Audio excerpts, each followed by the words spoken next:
There you see in front of you, it's Great Britain, the Netherlands, Italy, France, Serbia, and the Czech Republic on their way to this race. Yeah, so just to point out that Britain won the repechage yesterday from ahead of Czechoslovakia, but already qualified in the opening heat. France, Serbia, Italy, and the Netherlands from the opening heats. That's Great Britain in lane 1, Jacob Dawson and Matthew Rossiter. They line up next to Lex van der Herk and Bo Vollings of the Netherlands.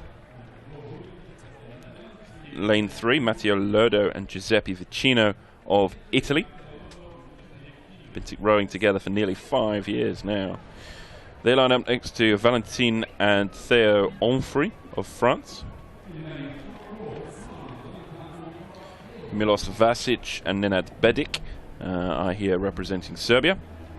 They were second at their home regatta just 3 weeks ago. Alongside them, Jakub Podrasil and Lukas Helisic of the Czech Republic. That's the home crew. They took home third in Belgrade just 3 weeks ago, so let's see what they can do here on home water. It's a much higher entry here than we had in Serbia, but the Czech Republic, you can probably hear the cheer go up from the crowd there as they get ready to make their way down the course. You see Go Czech men's pair with a photo of each of them on the flag there in the grandstand. It's great audience participation here. I mean, it was fantastic, the crowds in Brandenburg last year, but here I think the crowds have really upped the tempo. They're enjoying themselves, and it's fantastic atmosphere to race in. The weather might not may help there as well. We've got absolutely beautiful conditions that we've had here. The water again flat. The breeze is changing. It's difficult to kind of keep a fix on that. There you see Great Britain. They were first in Belgrade, so they've got something to hang on to. Yeah, but what's interesting, again, we saw the British women's pair. They were first in Belgrade, but the British couldn't qualify direct from the heats, and fast French, Serbian, Italian and Dutch pairs. I mean, to my money, the Italians are the ones to watch in this race out of that 4 that took bronze in the Olympics, and they have been trucking all the time on this course. So I wouldn't discount the Czechs either. The home field advantage, third last time out. It's a big ask. It is a big ask. But let's see how they get on. We're underway. I'll tell you, if the Czechs get a medal, then I'll take my hat off to you, Sam. I'll take my hat off to them.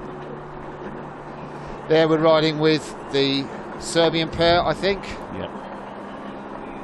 In lane 5, Nedek Bednik closest to you, the 27-year-old. We saw a shot of him and his partner Milos Vasic behind him. There's the French, the Onfray brothers. Valentin furthest away from you, 23 years of age, and the older Théophile in the stroke seat. But it's Italy to watch so far. Matteo Lodo and Giuseppe Vicino really burst out the blocks. They've been rowing together as a men's pair since 2013 now, so massively experienced together.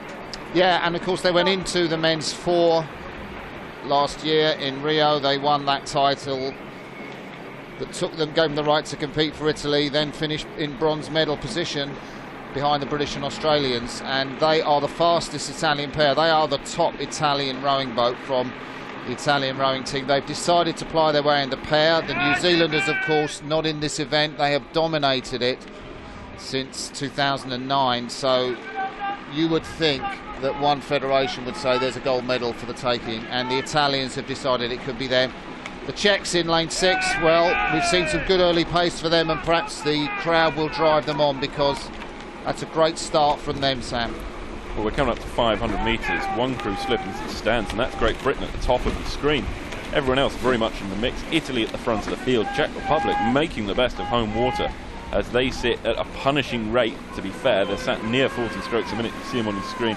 That's Serbia, Milos Vasic and Nenad Bedic. They know what a home field advantage is like. Saw them through to second place not 3 weeks ago. But look how many 4 crews run almost level in the midfield. Yeah, we saw really what a different race the Romanian women put on previously, and I think the Czech men are doing in this race.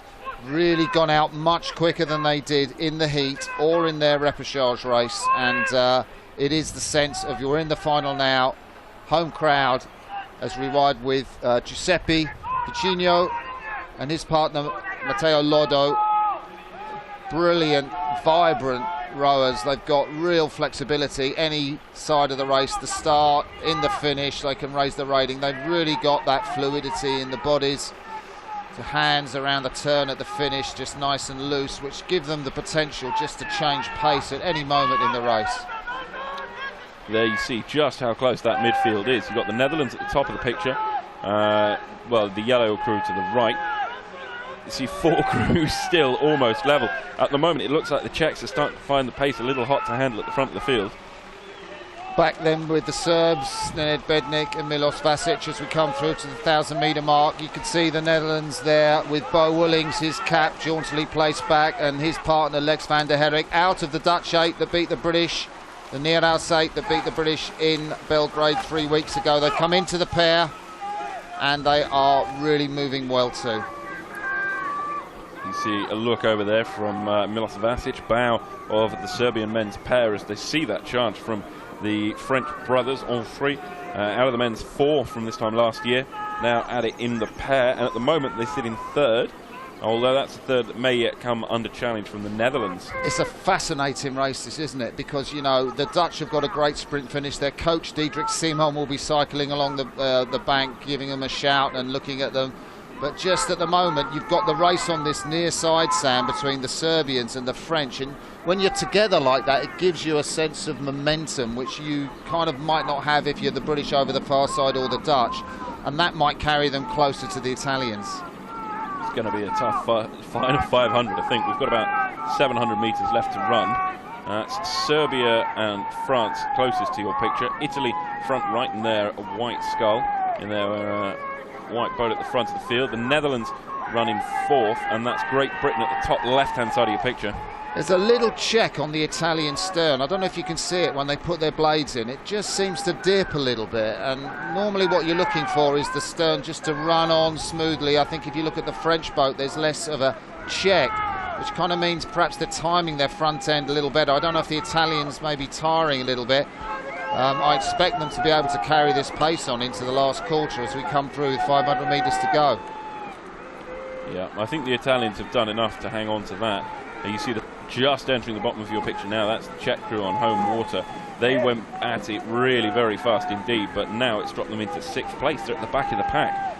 With 500 metres, I don't think they've enough to feature in the front of the field. It looks good, the blade there. I'm just looking at the bowman's blade of the Italians. Matteo Lotto, very flat. I mean, he does pick the water up well. I can't quite work out why that bounce is happening, but the French are coming closer to them. Valentin Onfray and Théophile Onfray, both of them out of the 4 that finished 11th in Rio. They've had to qualify that boat through the Olympic qualification regatta, the regatta of death, so they're used to pressure, and you can see the pressure now. What a great shot of the French racing the Italians, the grandstand behind them, and Théo Onfray, the 24-year-old, going through the gears. Doesn't look like it's going to be enough. Serbia, though, as they mount a late charge, they're now vying for 2nd place. That's Italy. I think they've done enough. Absolutely massive stuff from them. You see the rate's gone up again.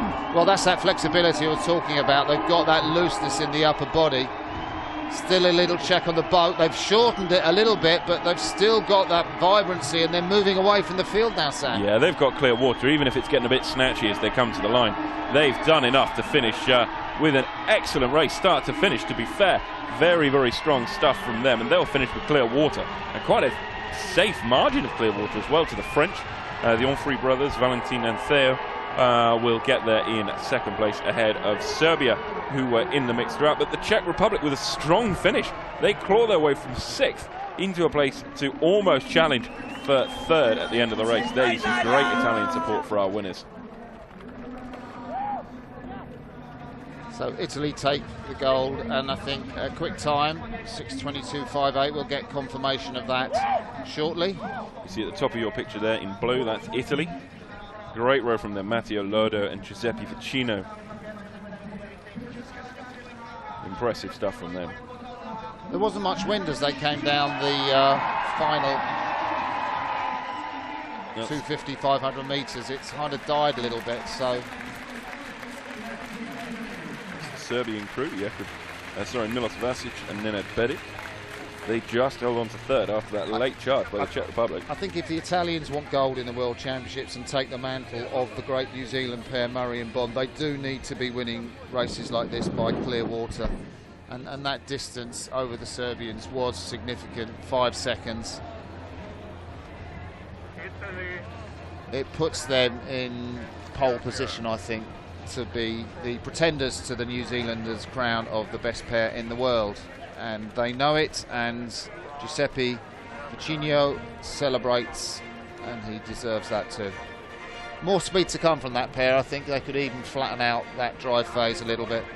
There you see the full results. Lodo and Ficino of Italy at the top, 6:22.58, and then all three of